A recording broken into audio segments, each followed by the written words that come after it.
Welcome back to War Master Gaming. Today we're going to continue our series on Space Engineers Getting Started.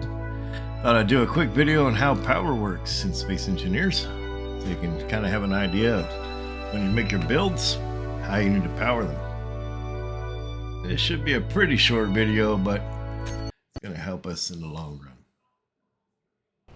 run. Okay, so I've set up here a creative world where we can test out stuff and get an idea. So here I have several blocks put together, and we have a survival kit to a conveyor tube, to a cargo container to another conveyor tube, and finally an H2O2 generator. You might notice that it is all turned off. It's all offline, all red. That's because we have no power going to it.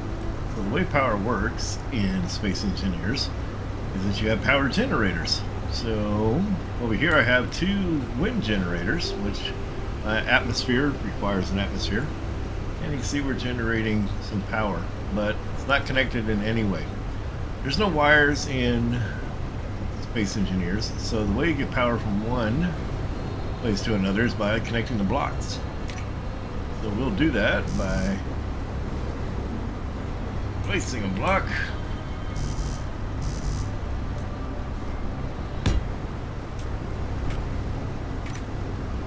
And now we have these all connected, and you can see we now have power.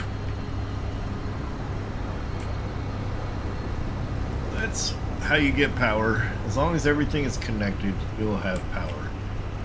If it's not connected, and then of course we lose power. That is how you know. So let's see, this is one way, is the wind turbines. Of course, another way, if you wanted to, is to add a solar array. I guess we could do kind of offset here a bit.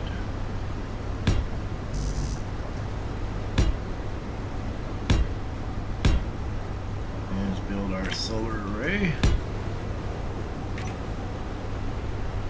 And of course, you can see it's not getting any power because there is no sun. I believe the way to tell if the wind turbines is if that light up there is actually working. So if it's green, it's generating lots of power, yellow, kind of power, and red means there's no wind, it's not generating any power. But just like before, we can connect our two platforms together, and it won't matter because we're not generating any power anyway. So there's one is the wind turbine, two is going to be our solar array, but there are more powerful, more reliable generators. So we also have a nuclear reactor. This is a small one, by the way, and make a very big, large one for like capital ships, bigger ships. And we also have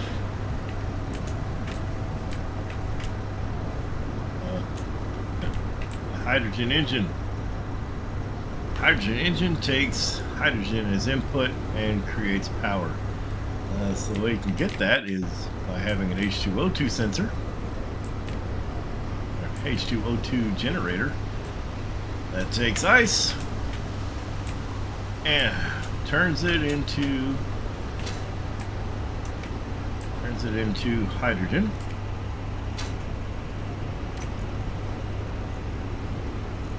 And then give us power.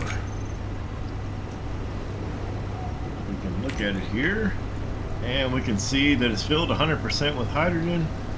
It's currently outputting 500 kilowatts with a max output of 5 megawatts.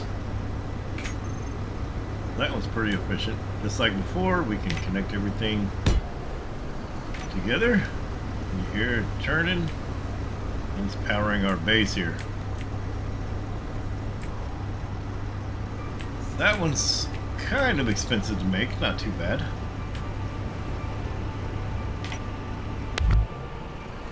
Alright, so that goes down. Now the last one is the nuclear reactor. This one is probably the most expensive, the hardest to get, because it requires uranium as fuel. But as you can imagine, it can do a maximum output of 15 megawatts. And that's just a small one. That does some pretty good power.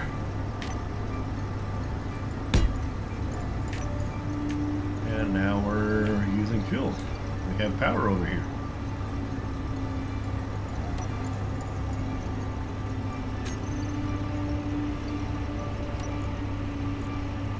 Currently outputting 16 kilowatts.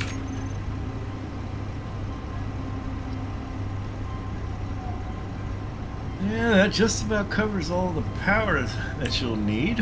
One other thing I might add is that if you're in a seat, you can sit down in a seat and it'll recharge the power in your suit. So if you're in a ship, it recharges it as long as your reactor is working correctly or your hydrogen engine is working correctly. It'll charge your power.